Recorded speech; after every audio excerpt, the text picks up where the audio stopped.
안녕하세요. 부동산에게사입니다. 오늘은 스탁옵션, 주식 매입 선택권의 세법과 회계, 그 다음에 상법 규정이 어떻게 되는지 정리를 해보았습니다. 제가 거래처 가면 벤처기업들 같은 경우에 스탁옵션을 많이 발행하는데 이 경우 회사의 회계 처리하고 상법 규정, 그리고 받는 사람, 스탁옵션 행사자의 그 세제 혜택이 어떤 게 되는지 정리를 해보았습니다. 일반 기업과 벤처 기업이 있는데 일반 기업보다는 벤처 기업에 더 혜택을 주죠. 가능 수량은 총 발행 주식 10%를 벤처 기업은 5배인 50%까지 가능합니다. 대상자의 경우에도 일반 기업은 회사 내부자, 이사, 감사, 직원. 그런데 상장인 기업의 경우는 관계사까지 가능하죠. 벤처 기업 같은 경우는 50%까지 가능하는데 예부 전문가, 변호사, 공인회계사, 연구원, 그다음에 벤처기업이 인수한 기업의 임직원, 그다음 대학교의 전문 연구 기관도 가능합니다. 이 절차는 정관의 스탁 옵션 규정이 있어야 되고 정관 변경 사항은 주총 특별 결의가 필요합니다. 스탁 옵션 부여 계약서도 작성해야 되고 계약서를 본전 비치합니다. 벤처기업 같은 경우는 동일한데 여기에 중소벤처기업부 장관에 신고를 해야 됩니다.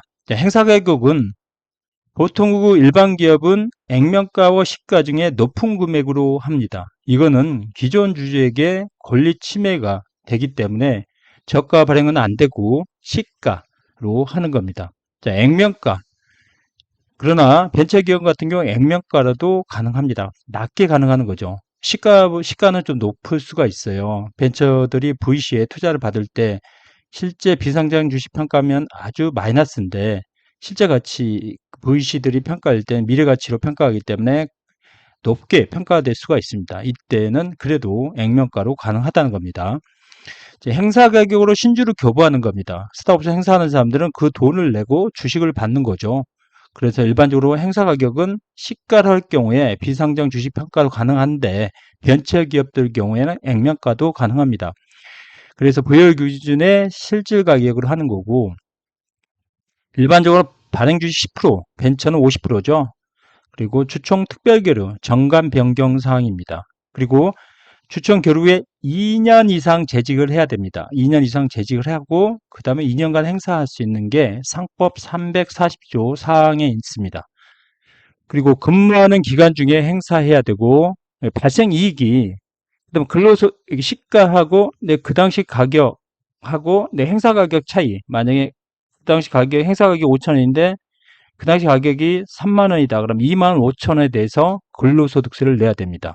만약 퇴직을 했을 경우에는 기타 소득을 내야 되고 이 정관에 있어야 되기 때문에 특별교류. 왜? 주주의 권리를 침해하기 때문에 주총 특별교류 사항입니다. 벤처회사 경우는 나중에 스탁옵션은 행사 시점에 근로소득세를 내지 않고 매각 시점으로 양도소득세를 내야 되는데 이 기간이 행사 후에 1년 동안 주식을 보유할 경우에 요건을 갖추는 경우에 근로소득이 아닌 양도소득으로 가세가 됩니다. 이건 상당한 혜택이죠. 행사 가격을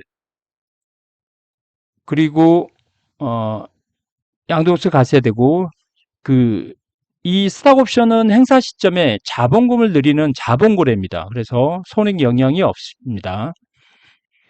벤처기업의 세금 혜택은 최대 2억까지 비과세 특례가 되고요.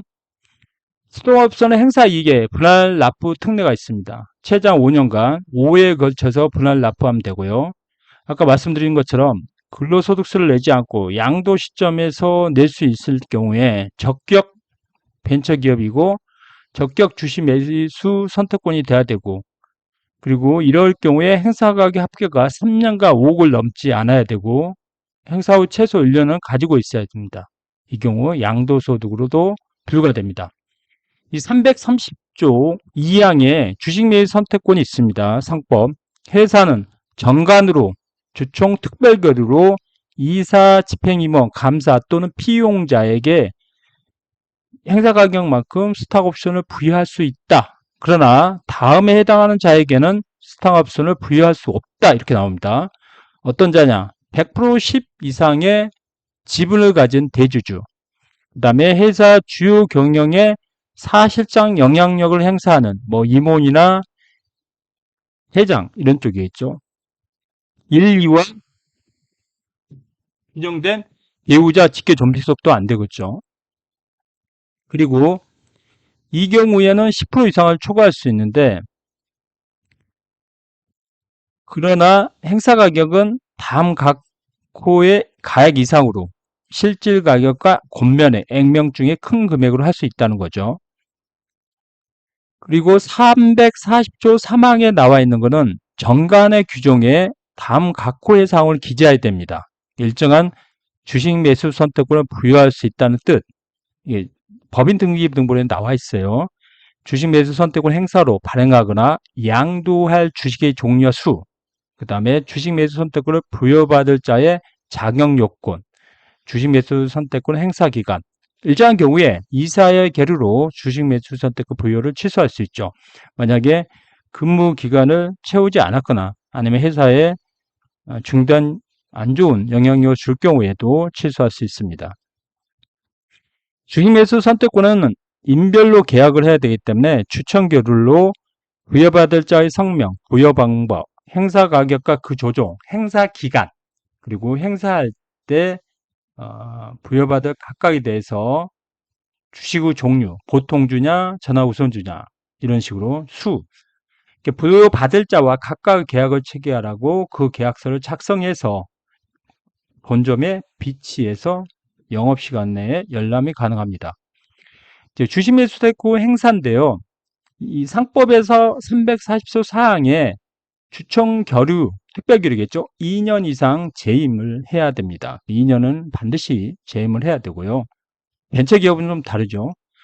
그리고 이 주식 매수 선택권은 양도할 수가 없단 말이에요. 제가 근무를 하는 대가로 스톡옵션을 받고 있기 때문에 이거 자체를 내가 근무지도 하지도 않았는데 다른 사람이 양도할 수 없겠죠.